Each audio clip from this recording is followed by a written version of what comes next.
musulmanes. Historia. La Inquisición española o Tribunal del Santo Oficio de la Inquisición fue una institución fundada en 1478 por los reyes católicos para mantener la ortodoxia católica en sus reinos. La Inquisición española tiene precedentes en instituciones similares existentes en Europa desde el siglo XII, especialmente en la fundada en Francia en el año 1184. La Inquisición española estaba bajo el control directo de la monarquía. No se abolió definitivamente hasta 1834, durante el reinado de Isabel II, pero su abolición fue aprobada en las Cortes de Cádiz en 1812 por mayoría absoluta. Abolición. La Inquisición fue abolida por Napoleón mediante los decretos de Chamartín de diciembre de 1808, por lo que no existió durante el reinado de José I, 1808-1812. En 1813, los diputados liberales de las Cortes de Cádiz aprobaron también su abolición, en buena medida impulsados por el sentimiento de rechazo que había generado la condena del Santo Oficio a la sublevación popular contra la invasión francesa. Sin embargo, fue brevemente restaurada cuando Fernando VII recuperó el trono el 1 de julio de 1814, y luego de nuevo abolida durante el trienio liberal. Posteriormente, en la década ominosa, la Inquisición no fue formalmente restablecida, a diferencia de lo que se cree, siendo sustituida en algunas diócesis por las juntas de fe, toleradas por las autoridades locales. La Junta de Fe de Valencia tuvo el triste honor de condenar a muerte al último hereje ejecutado en España, el maestro de escuela Cayetano Ripoll, ahorcado en Valencia el 31 de julio de 1826, y todo ello entre un escándalo internacional en Europa por el despotismo que todavía pervivía en España. La Inquisición fue definitivamente abolida el 15 de julio de 1834 por un real decreto firmado por la regenta María Cristina de Borbón, durante la minoría de edad de Isabel II, y a propuesta del presidente del Consejo de Ministros, el liberal moderado Francisco Martínez de la Rosa. No existe ninguna prueba de que un organismo semejante a la Inquisición actuase durante la Primera Guerra Carlista en las zonas dominadas por los carlistas, aunque una de las medidas de gobierno que preconizaban era la reimplantación de la Inquisición. En Europa la Santa Inquisición estuvo entre los siglos XII a XIII y en España a mediados del siglo XV con los reyes católicos, primero para los infieles judíos y después los musulmanes siglos XV-XVI.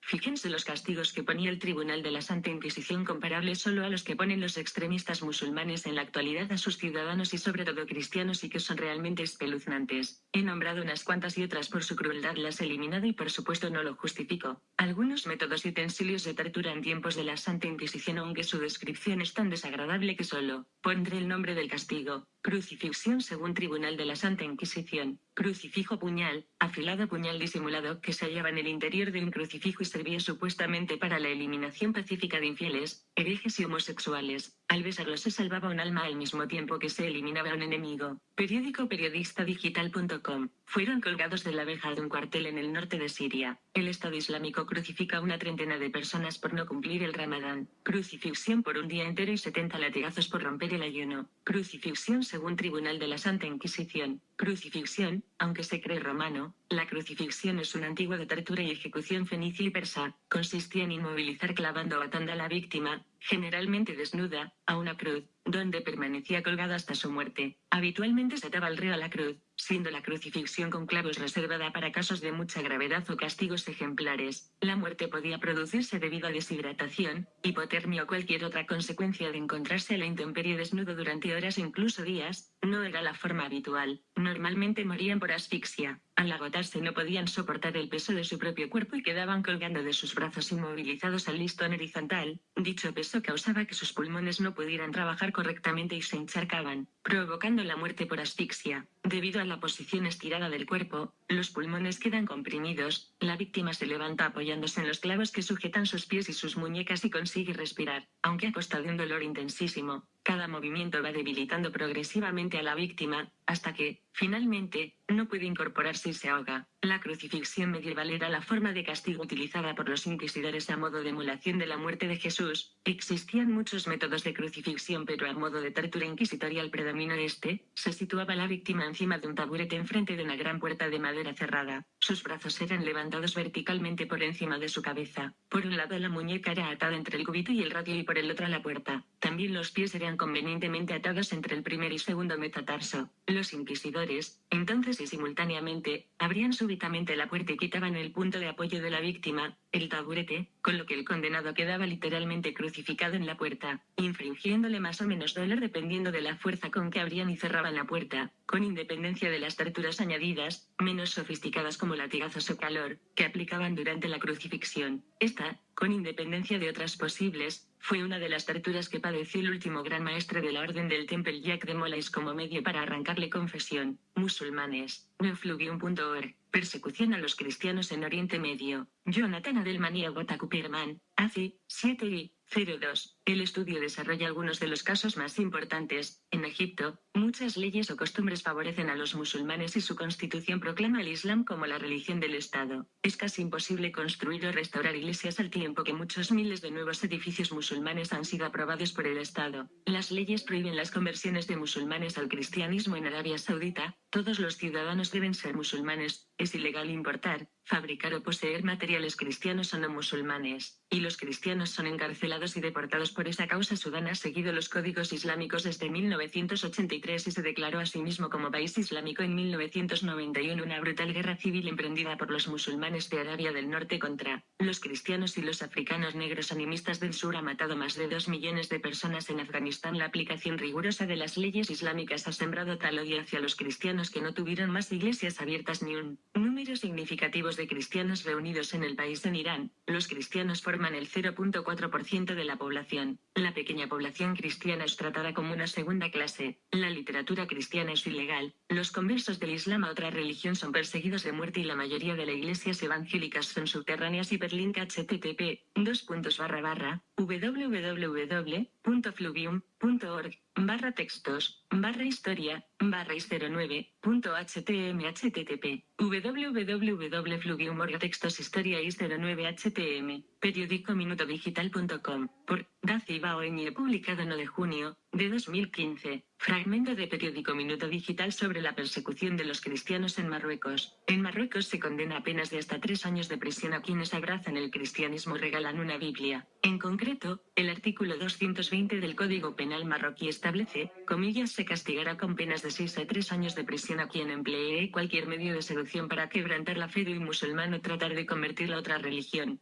Según el Tribunal de la Santa Inquisición, flagelación, castigo consistente en azotar a una persona. Los concilios cristianos de Agde en el 506 y Macón en el 582 adoptaron la flagelación como castigo y posteriormente la aplicaron diversas reglas monásticas como penitencia. Este método se adaptó también como medio de tortura, utilizado para conseguir cualquier tipo de confesión. A veces, las heridas provocadas por los látigos y flagelos eran tratadas con sal o vinagre, que por un lado servían para desinfectar y evitar que el reo muriera, y a la par, le proporcionaban un dolor tremendo que servía de doble castigo.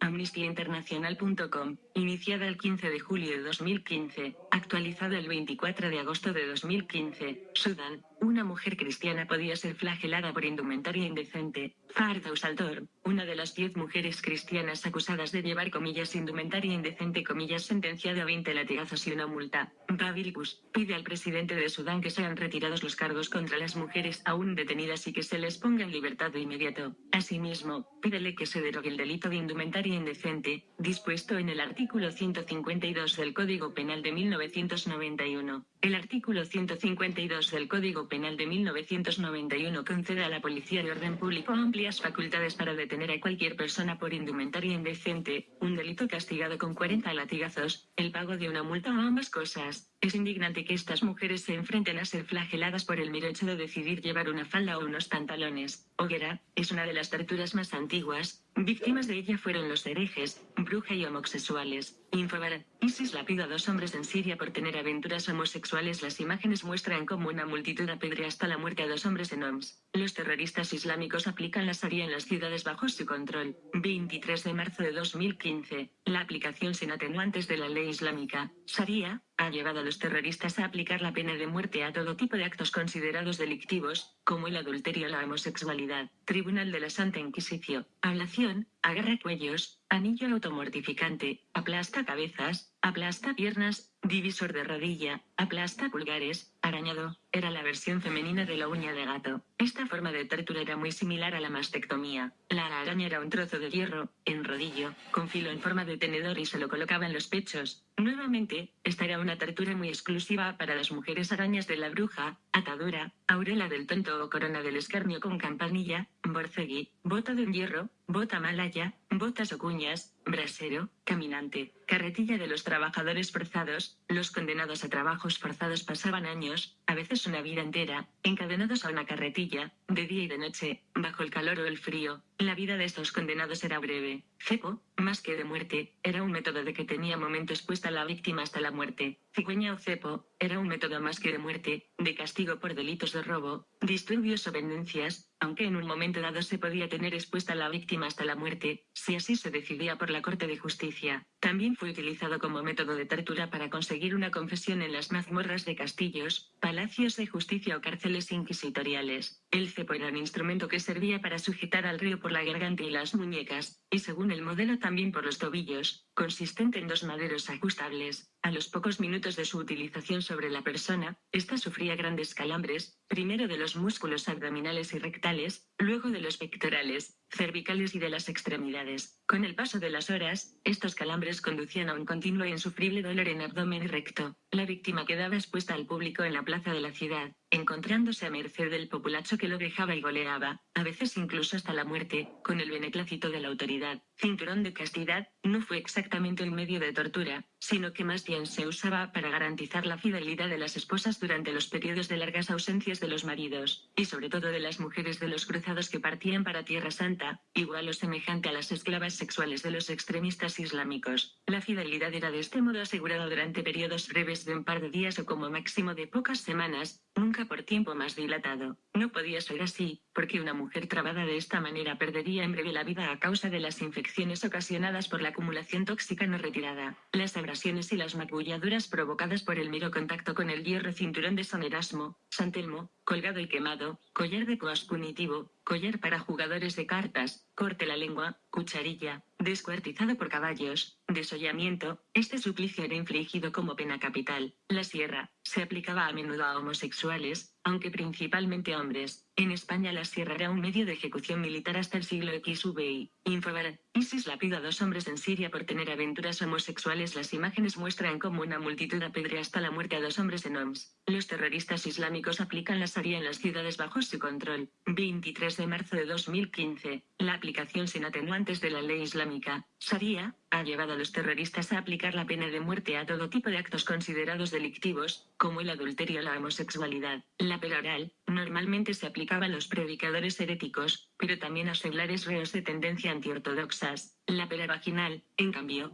estaba destinada a las mujeres culpables de tener relaciones con Satanás o con uno de sus familiares, y la rectal a los homosexuales. Otros delitos que penaba la Santa Inquisición. Otros delitos. La Inquisición persiguió con menos intensidad los delitos relacionados con el sexo y el esoterismo. Se penalizaba la simple afirmación de la no necesidad del matrimonio para las relaciones sexuales, también la bigamia, la sodomía, bestialismo y las solicitaciones de confesionario, es decir, el intento de muchos sacerdotes de aprovechar su situación para requerir favores sexuales de sus feligreses o colegas. Casi ningún delito de este tipo se castigaba con la muerte, añadió. El intento de muchos sacerdotes de aprovechar su situación para requerir favores sexuales de ahí puede que tenga su origen del celibato. La represión contra las supersticiones, a veces mezclado con la cultura popular, no fueron muy duras en relación a los casos anteriores. Tuvieron la suerte de que nunca se las consideró herejías, salvo famosas persecuciones y posteriores juicios de aquelarres en el País Vasco, Navarra, Galicia y los Pirineos. La Inquisición solo intervenía si se hacían invocaciones al demonio. Habría que destacar que en la Europa protestante sí que fueron estas manifestaciones las más perseguidas, no ya por una Inquisición que no existía en esas zonas, sino promovido por las propias iglesias luteranas y gobiernos locales en su afán de acabar con lo no cristiano. Por supuesto no se justifica nada ni lo que hicimos los cristianos, pero ¿qué están haciendo los musulmanes ahora? Periódico El Comercio.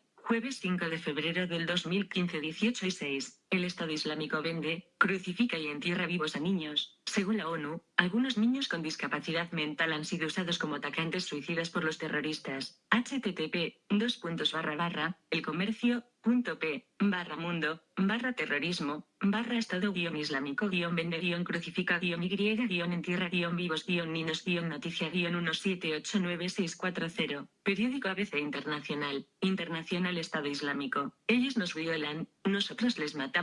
La Brigada de Mujeres que lucha contra el Estado Islámico. Una cantante de origen yazidí ha creado una unidad femenina que lucha contra el Estado Islámico por violar y matar a sus familiares. La Brigada Sun Girls fue creada por la cantante yazidí Sate Singhali, y tiene entre sus filas a 123 mujeres de edades comprendidas entre los 17 y 30 años, unidas todas ellas por sus ganas de venganza. Todas las militantes de este grupo son de origen yazidí y están dispuestas a arriesgarlo todo, incluso su vida, en la lucha contra el Estado Islámico, que ha matado y violado a miles de mujeres de su misma comunidad. Ellas saben que si son capturas por el enemigo serán asesinadas o tomadas como esclavas sexuales de los extremistas, pero están preparadas para ello. Incluso la más joven, de 17 años, confiesa: si me matan, lo que les diré es que soy yazidí. El Estado Islámico, EI, ha secuestrado a miles de mujeres yazidíes, algunas de ellas niñas, cuando tomaron en 2014 los pueblos de la provincia de Sinjar, en el norte de Irak, donde vivían. Algunas de ellas lograron escapar de sus captores y han contado el inimaginable horror que sufrieron en manos de miembros del EI, que las esclavizó sexualmente o las obligaron a casarse. Mi padre estaba tan feliz cuando le dije que me había unido a la brigada. Antes estaba asustada, ahora no. Cuando me digan que vaya a luchar contra el EI, estaré preparada, comentó la joven de 17 años a Daily Mail. Los musulmanes que se unen al Estado Islámico nos han traicionado, no son humanos. Estamos aquí para defender nuestra tierra, explicó Adiba Sido, de 24 años, y comandante de las Umm Girls. Antes de ser atacadas por el Estado Islámico, muchas de estas mujeres soñaban con ser profesoras, pero ahora todo ha cambiado y prefieren ser soldados. Periódico Libertad Digital. Alemania despierta y se da cuenta de que no puede asumir el torrente de refugiados. Por Luis y Gómez, 16 de septiembre de 2015. ¿Por qué no hace acciones? Manda ayuda económica de ropa y de comida a los campamentos de refugiados y busca soluciones en el terreno. No solo los alemanes, sino el resto de los presidentes, as primeros ministros, as de la Unión Europea. Entre otras, que se termine la guerra. Periódico Alerta Digital. Siria. Muere Hossein Abu Rumman, el yihadista que impuso el estatus de dhimmis a los cristianos.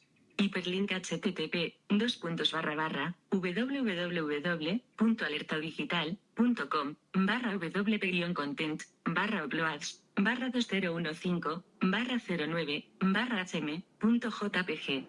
Hace unos días, la Fuerza Aérea Siria bombardeó a grupos de yihadistas, acabando con la vida de Hazem Abu Rumman, alias Abu Qaqa, integrante del Estado Islámico, quien apareció en un vídeo imponiendo la dhimma a los cristianos. Históricamente, la dhimma fue promulgada por el califa Omar ibn al-Khattab, compañero del falsario Mahoma, que reinó desde el año 634 al 644. Con la imposición de este pacto, los cristianos reconocían su estatus de dhimmi. Los cristianos fueron obligados a pagar la jizya, impuesto obligatorio para los no adherentes al Islam, y se les prohibió realizar proselitismo. No se podían construir iglesias ni monasterios, exhibir símbolos religiosos, etc. El infernal yihadista Hazem Abu Rumman tenía 30 años y era ciudadano jordano. Y si hiciésemos lo mismo en Europa con los musulmanes, no permitir que se construyan mezquitas y las que al convertirlas en iglesias. Nosotros en España lo hicimos con los judíos antes de su expulsión, y los musulmanes mientras ocuparon territorios en España lo hicieron con los cristianos españoles, hasta la reconquista y posterior expulsión. Aún hoy en día en los lugares donde la sociedad dominante es musulmana, no se permite la construcción de iglesias, de ahí todas las leyes que he nombrado en la primera parte del comentario de esta fábula. Pienso varias cosas. Que los refugiados que debería acoger Europa tendrían que ser cristianos y los refugiados musulmanes deben ser acogidos por los países musulmanes, no solo por la religión, sino por la forma de vida y de funcionamiento social, para evitar conflictos. Teniendo en cuenta que en España tenemos 5.149.000 millones de personas en paro de ese total, en Andalucía hay 1.261.000 parados, desahucios, tienen que ir a pedir comida y ropa a entidades benéficas y ayudas económicas. Si se le añaden los refugiados, cara de terror. Queremos coger garrafa a acoger los refugiados y hay 1,8 millones de parados no reciben prestación, según AFIAS Empleo, periódico irisexpress.com. Segunda cosa es que los refugiados de los campos de refugiados se queden allí, aunque para ello haya que mandar ayuda económica a los sitios, de ropa y de comida, la que se pueda. Tercera cosa, acabar con el Estado Islámico y con las redes de extremismo. El islámico te dominan esos lugares, haciendo el menos daño posible a la población civil. Tengamos en cuenta que tanto el cristianismo como el islam proceden las dos religiones de judaísmo por orden de aparición de las religiones, judaísmo, cristianismo e islam. Mirad la inadaptación social de los musulmanes donde llega, al andaluz y la falta de respeto a países europeos de acogida. Deberíamos pararlo. Periódico mirajerez.com. Musulmanes demandarán a España ante el Tribunal de Estrasburgo por la Semana Santa. El conocido imán británico Anjem Choudhury, una de las voces autorizadas y más influyentes en Europa de la comunidad musulmana, ha vuelto a poner el grito en el cielo por lo que considera una ofensa y un menosprecio a la religión del profeta. Las procesiones de Semana Santa en España. El clérigo explica en una reciente entrevista en el Daily Mail que la Constitución española de 1978 recoge que España es un estado aconfesional, así como que llevar a cabo todos los actos y liturgias propios del cristianismo durante la Semana Santa española es una ofensa para los miles de musulmanes que se ven obligados a vivir su fe prácticamente en la clandestinidad. Ninguna confesión tendrá carácter estatal. Los poderes públicos tendrán en cuenta las creencias religiosas de la sociedad española y mantendrán las consiguientes relaciones de cooperación con la Iglesia Católica y las demás confesiones. Constitución española. Artículo 16.3. El imán Choudhury se refiere durante buena parte de la charla a España, y explica que, incluso, se plantean demandar al Estado español ante el Tribunal de Estrasburgo. Es la máxima autoridad judicial para garantizar los derechos humanos y libertades fundamentales en toda Europa, entre ellos, la libertad de igualdad religiosa. Sentencia hiperlink http://www.mirajerez.com/wp-content/uploads/2015/09/Anjem Choudhury JPG. Anjem Choudhury en una marcha de musulmanes contra los cruzados desde Leighton a Walthamstow 30 de julio del 11. El iraní cree que los más de 1,8 millones de musulmanes que ya viven en España se ven discriminados por la propia política del Estado. Una razón de fe que choca frontalmente con su concepción de la realidad. Velamos por el bienestar de los musulmanes en toda Europa. No vamos a dejar que se menosprecien y rebajen los derechos de nuestros hermanos. El Islam, en unos años, será la principal religión de todo el continente. Ya es hora de decir bien alto: Europa, aquí estamos. Anjem Choudhury, nacido en 1967, es un activista social y político musulmán británico. Anteriormente fue abogado y ocupó el cargo de presidente de la Sociedad de Abogados Musulmanes, hasta que fue catalogado como proscrito como portavoz del grupo islamista Islam 4 UK. Con Omar Bakr Muhammad ayuda a formar una organización islamista, Al-Muhajirun. El grupo organizó varias manifestaciones antioccidentales, incluyendo una marcha de protesta prohibida en Londres. Por ese motivo, Chowdhury fue citado a comparecer ante el tribunal. Al-Muhajirun se disolvió tras la decisión del gobierno del Reino Unido de prohibirlo. Chowdhury estuvo presente en el lanzamiento de su sucesor, Al-Sunnah al-Jamaa, y más tarde ayudó a formar Al-Ghurawa, que también fue prohibido por el gobierno británico. Luego se convirtió en el portavoz de Islam 4 UK. Es todo un crítico de la participación del Reino Unido en las guerras de Irak y Afganistán. Chowdhury elogió los responsables del 11 de septiembre de 2001 y ataques del 7 de julio de 2005. Apoya la aplicación de la ley islámica en todo el Reino Unido. Tras la marcha que organizó en protesta por la controversia de las historietas de Gillian Desposten fue procesado, consideraron esa manifestación ilegal. Fue investigado a su vez por sus comentarios en el año 2006 respecto al Papa Benedicto XVI. A ver si nos volvemos otra vez en hipótesis, cara de terror, cara de terror, cara de terror. Mulavíes, nombre dado a los cristianos que se convirtieron al Islam después de la conquista musulmana del año 711. Mozárabes, nombre dado a los cristianos que vivían en los territorios dominados por los musulmanes tras la conquista de la península ibérica en el año 711. Desde el primer momento los musulmanes mostraron un gran respeto hacia los cristianos, que eran, como ellos mismos y como los judíos, gentes del libro, es decir, habían recibido la revelación divina. Como protegidos del Islam, se les garantizó la conservación de sus bienes y de sus derechos privados, así como la libertad para practicar su religión. A cambio de esta tolerancia, los cristianos tuvieron que aceptar el pago de ciertos impuestos y de la aceptación de una posición social inferior. Estaban obligados a pagar un tributo de carácter personal, licia, que afectaba a los varones entre 20 y 50 años, y un impuesto territorial, yarese, mudejares, nombre dado a los musulmanes que permanecieron en los territorios ocupados por los cristianos durante el periodo de la Reconquista, o podría ser el inicio de la Tercera Guerra Mundial. Periódico elmundo.es. Angem Chowdhury, clérigo radical. El IS llamará pronto a las puertas de España. En muchos aspectos el IS es mejor que cualquier otro país del mundo, asegura el clérigo. El pueblo está harto de dictadores chiíes, por eso el IS se ha extendido tan rápido, añade el religioso fundamentalista Angem Chowdhury. Reuters. Francisco Carrillo, en especial para El Mundo. El Cairo actualizado. 1 de octubre de 2014, 2:44. Angem Chowdhury, el principal rostro del islamismo radical en Reino Unido, reconoce que pecó de joven cuando era un fiestero empedernido, hijo de migrantes pakistaníes. Se redimió abrazando la interpretación más fundamentalista del Islam. En las últimas décadas ha llamado a aplicar la Sharia, ley islámica, desde organizaciones como el Muhajirun y Islam 4 UK,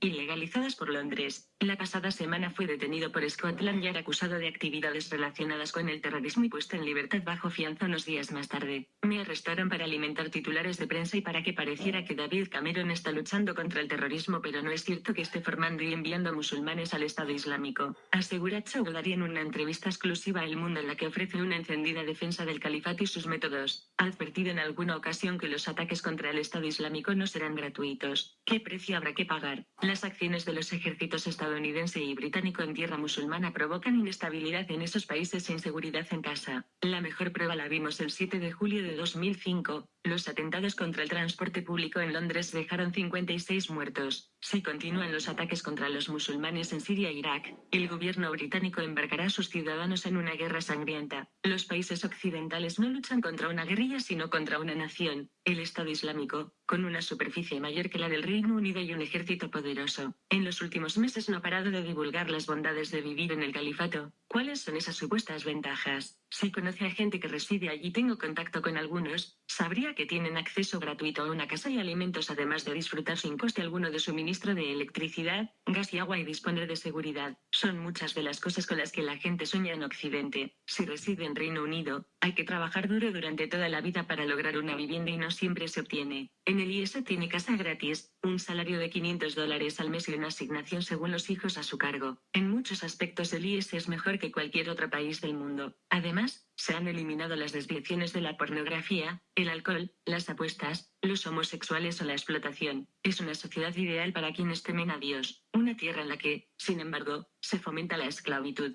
Cientos de mujeres y niños yazidíes han sido apresados. No es cierto, esa es propaganda. La realidad es que los yazidíes han abrazado el Islam y viven con el resto de los musulmanes. El pueblo está harto de dictadores chiíes como Bashar al-Assad y al-Maliki y quiere vivir bajo la Sharia. Es ese deseo el que explica que el IS se haya extendido tan rápido. En unas declaraciones muy controvertidas, aseguró que no sentía compasión por el británico David James, el último rehén decapitado por el IS, y lo mantengo. Pero no se trata de un ser humano en particular. El Corán dice que no se puede compadecer la muerte de los infieles. Eso no significa que Ning no pudiera haber tenido un destino distinto, haber sido liberado o intercambiado. ¿Justifica entonces los crímenes de Liese? Creo que toda acción tiene una reacción. La que vemos es la respuesta a una larga década de ocupación occidental de tierra musulmana. Hay que contemplar la imagen completa, porque no se habla de los cientos de miles de personas que han sido asaltadas en Irak. ¿Cuántos nombres sabemos de los civiles asesinados en Gaza o de los prisioneros de Guantánamo? Nadie sabe nada sobre ellos. Solo interesan los periodistas extranjeros. La reivindicación de Al-Ándalus ha aparecido en algunos de los mapas divulgados por el IS.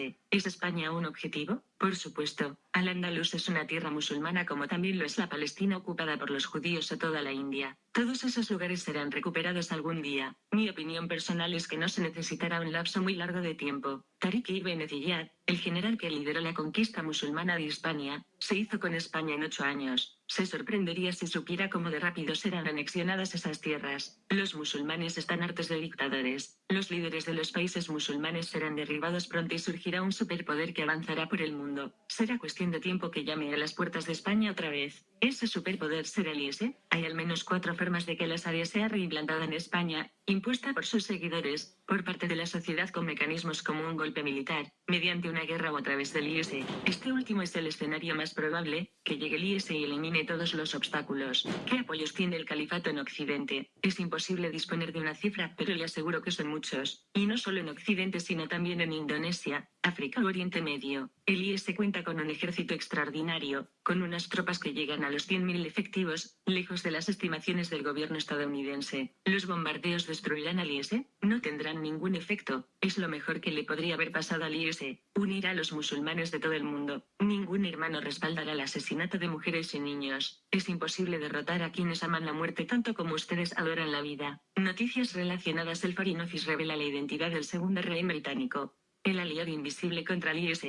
El IS ejecuta a una famosa activista en una plaza pública de Mosul. El Estado Islámico ha minado amplias zonas para frenarnos. Manifiesto contra quienes hicieron del Islam la religión de la crueldad y la tortura. Periódico ABC. La capitana de Irán se pierde la Copa de Asia porque su marido no le deja viajar al extranjero. Día 17 de septiembre de 2015. Las leyes de la República Islámica amparan al marido de Niloufar Ardalan, que ha requisado el pasaporte de su esposa. La capitana de Irán se pierde la Copa de Asia porque su marido no le deja viajar al extranjero. Niloufar Ardalan, capitana de la selección iraní de fútbol sala, se ha convertido en la nueva Dalí de la lucha por los derechos de las mujeres tras conocerse que no podrá participar en la Copa de Asia porque su marido le prohíbe viajar al extranjero, una norma aceptada por la legislación de la República de Irán. Ardalan, también conocida como Lady Gold, se perderá un torneo que se disputará en Malasia a partir de este jueves, y todo a causa de una disputa conyugal. Según informa la agencia AP, el marido de Ardalan, el periodista deportivo Madito Gutonchi, le requisó el pasaporte a su esposa para asegurarse de que estará en casa el primer día de colegio del hijo de ambos. Lo peor es que no hay nada que la futbolista pueda hacer. En Irán cualquier marido que lo desee puede invocar su derecho de impedir que su mujer viaje a un país extranjero. Si la mujer es soltera, es el padre quien decide. La propia Ardalan ha explicado su caso a una agencia de noticias de su país. Reconoce que se perderá el torneo, y pide medidas para evitar que esto ocurra en el futuro. No soy más que un soldado de Nacional que quería trabajar para que la bandera de mi país ondeara en la copa. Tras conocerse su caso se ha generado una importante oleada de apoyos a la presencia de Ardalan con su selección sin que de momento el marido de la futbolista haya recapacitado.